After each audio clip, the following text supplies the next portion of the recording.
ஓம்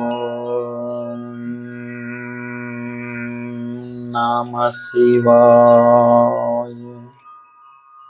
நாம் இந்த வீடியோவில் எதை பற்றி பார்க்க போகிறோம் அப்படின்னா, திருமணம் இல்லாத நபர்களுடைய ஜாதகத்தில் கிரக நிலைகள் எப்படி இருக்கும், திருமணம் நடக்காமல் போகிறதுக்கு சிஆர்பி மெத்தடில் புதுசாக கண்டுபிடிச்சிருக்கிற விதிகள் என்ன, அந்த விதிகள் திருமணம் இல்லாத இந்த ஜாதகத்தில் எப்படி பொருந்தி வருது அப்படின்னு பார்க்க போகிறோம். அதற்காக நம்ம எடுத்திருக்கிறது மேற்கு வங்காளத்தினுடைய முதல்வரான திருமதி மமதா பானர்ஜி அம்மையாரோட ஜாதகத்தை பார்க்குறோம். இதை சிஆர்பி மெத்தடில் அனலைஸ் பண்ணுறோம்.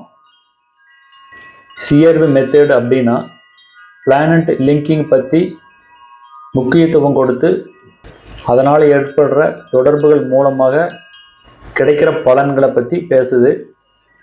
இதில் வதம் நட்சத்திரத்தில் அமர்ந்த கிரகங்கள் இணையும், வைநாசிகம் நட்சத்திரத்தில் அமர்ந்த கிரகங்கள் இணையும், வேதை நட்சத்திரத்தில் அமர்ந்த கிரகங்கள் இணையும், ஒரு கிரகத்தினுடைய 3 நட்சத்திரத்தில் அமர்ந்த கிரகங்கள் இணையும். அந்த 3 நட்சத்திரத்தில் அமர்ந்த கிரகங்களை இடம் மாற்றி வைத்து பார்க்கலாம். இது போல மேலும் 2 விதி இருக்கு. அதை பற்றி டிஸ்கிரிப்ஷனில் லிங்கில் சொல்லியிருக்கேன். இப்போ மம்தா பானர்ஜி அம்மா அவர்களுக்கு திருமணம் இல்லாமல் போனதற்கான ஜோதிட ரீதியான சிஆர்பி மெத்தடில் வர்ற விதிகள் எப்படி பொருந்தி வருதுன்னு பார்க்கலாம். இவங்க பிறந்திருக்கிறது மீன லக்னம். லக்னத்தில் மாந்தி இருக்குது, 3ஆம் இடத்துல சந்திரன் இருக்குது, 4ஆம் இடத்துல கேது இருக்குது, 5ஆம் இடத்துல குரு இருக்குது, 8ஆம் இடத்துல சனி இருக்குது, 9ஆம் இடத்துல சுக்கிரன் இருக்குது, 10ஆம் இடமான தனுசுல சூரியன், புதன், ராகு இருக்குது, 12ஆம் இடத்துல செவ்வாய் இருக்குது. இந்த கிரக நிலைகளோட மம்தா பானர்ஜி அம்மாவுடைய ஜாதகம் இருக்குது. இவங்களுக்கு திருமணம் இல்லாமல் போனதற்கான சிஆர்பி மெத்தடில் சொல்லியிருக்கிற விதிகள் என்ன அப்படின்னு சைடில் தெரிகிற எல்லோ கலர் பாக்ஸில் காட்டியிருக்கேன். இங்கே 6 விதிகள் சொல்லியிருக்கேன்.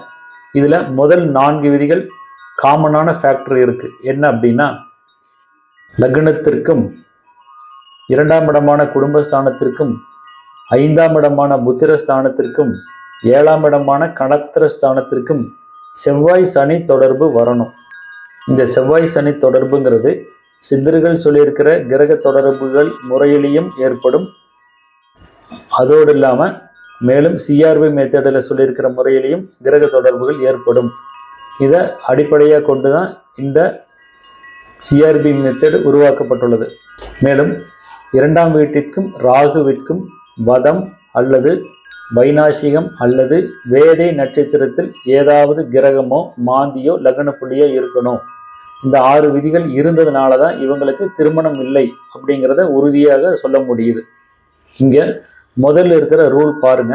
லக்னத்திற்கு செவ்வாய் சனி தொடர்பு பாருங்க. இவங்க பிறந்தது மீன லக்னம். இந்த லக்ன புள்ளி கிரக சாரத்தில் காட்டியிருக்குது உத்திரட்டாதி நட்சத்திரத்தில் இருக்கு. உத்திரட்டாதி என்பது சனியினுடைய நட்சத்திரம். அப்போ லக்னத்திற்கு சனியினுடைய தொடர்பு ஏற்பட்டு இருக்குன்னு நம்ம புரிஞ்சுக்கணும். அடுத்தது பாருங்க, கிரக சாரத்துல செவ்வாய் பூரட்டாதி நட்சத்திரத்துல அமர்ந்திருக்கு. பூரட்டாதி என்பது குருவினுடைய நட்சத்திரம். குரு இந்த லக்னத்திற்கு அதிபதி. அப்போ லக்ன புள்ளி உத்திரட்டாதிங்கிற சனியினுடைய நட்சத்திரத்திலையும் செவ்வாய் பூரட்டாதிங்கிற குருவோட நட்சத்திரத்திலையும் இருக்கிறதுனால லக்னத்திற்கு செவ்வாய் சனி தொடர்பு ஏற்பட்டு இருக்குன்னு புரிஞ்சுக்கணும்.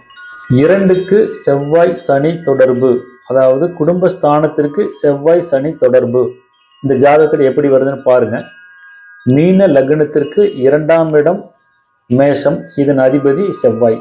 அதனால 2ஆம் வீட்டிற்கு செவ்வாய் தொடர்பு ஏற்பட்டு இருக்குன்னு புரிஞ்சுக்கணும். அடுத்தது சனி பாருங்க, துலாம்ல இருக்கு. துலாம்ல இருக்கிற சனி தனது 7ஆம் பார்வை மூலமாக 2ஆம் வீட்டை பார்க்குது. இந்த மாதிரி சனி 2ஆம் இடத்தை பார்க்கறதுனால 2ஆம் வீட்டிற்கு சனியின் தொடர்பு வந்திருக்குன்னு புரிஞ்சுக்கணும். மேலும் இந்த 2ஆம் வீட்டு அதிபதி செவ்வாய் சனியோட வீட்டில் அதாவது கும்பத்தில் இருக்கு. இந்த விதத்திலையும் 2ஆம் இடத்திற்கு சனி தொடர்பு ஏற்பட்டிருக்கு. அப்போ 2ஆம் உள்ள விதிகள் பொருந்தி வரதை பார்க்க முடியுது. 3வது ரூல், 5க்கு செவ்வாய் சனி தொடர்பு, அதாவது புத்திர ஸ்தானத்திற்கு செவ்வாய் சனி தொடர்பு எப்படி வருதுன்னு பாருங்க.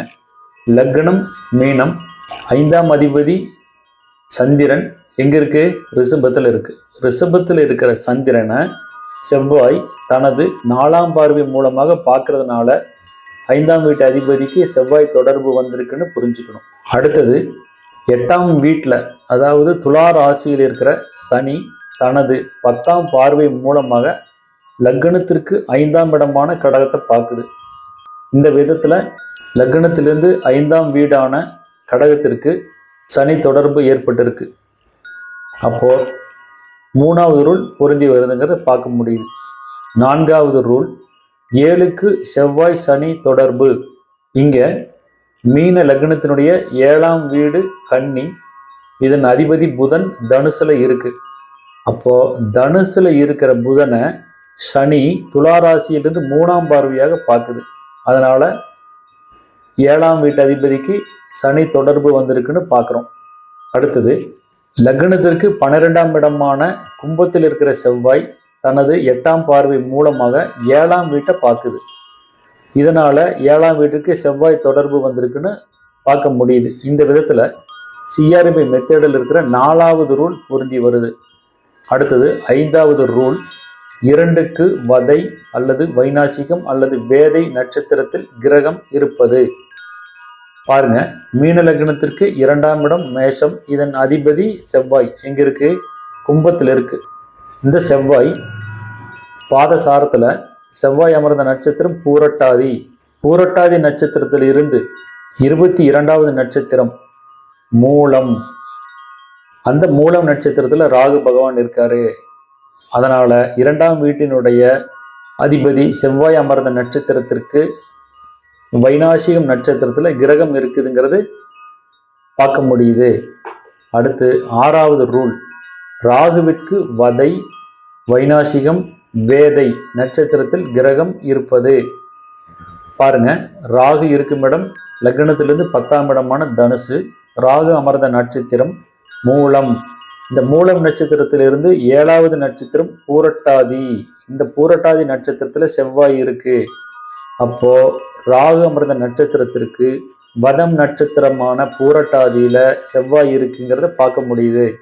இந்த மாதிரி இந்த 6 விதிகளும் இருந்த காரணத்தினால மேற்கு வங்காளத்தினுடைய முதல்வரான மாண்புமிகு மமதா பானர்ஜி அவர்களுக்கு திருமணம் இல்லை அப்படிங்கிறது உறுதியா தெரியுது.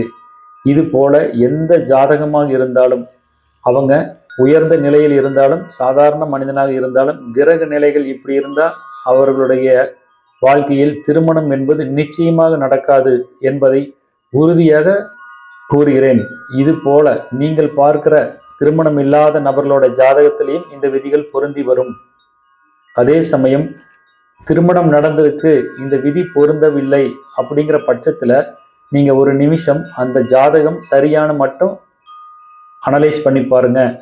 பெரும்பாலும் இந்த தவறுகள் யாருக்கு வரும்னா, லக்ன சந்தியில பிறந்திருக்காங்கன்னு வச்சுக்கோங்க, இந்த கிரக அமைப்புகள் இருந்தும் திருமணம் நடந்துருச்சு அப்படின்னா லக்னம் தவறு, லக்னத்தை மாற்றி வைக்கணும் அப்படின்னு புரிஞ்சுக்குங்க.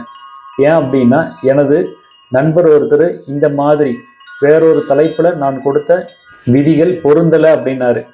நீங்க அந்த ஜாதகத்துல லக்னம் சரியான கன்ஃபார்ம் பண்ணிட்டு மீண்டும் ஒரு தடவை கூப்பிடுங்க அப்படின்னு சொல்லும் பொழுது அவர் பார்த்துட்டு லக்னம் தவறு, ஏன்னா லக்ன சந்தி, அதாவது 1 டிகிரின்னு அந்த லக்ன சந்தி இருந்ததுனால பிறந்த நேரத்தில் தவறு இருப்பதை உணர முடிகிறது. இது போல வேறொரு தலைப்பின் கீழே அடுத்த வீடியோவில் சிஆர்பி மெத்தேடில் நான் உங்களை சந்திக்கிறேன். திருச்சிற்றம்பலம்.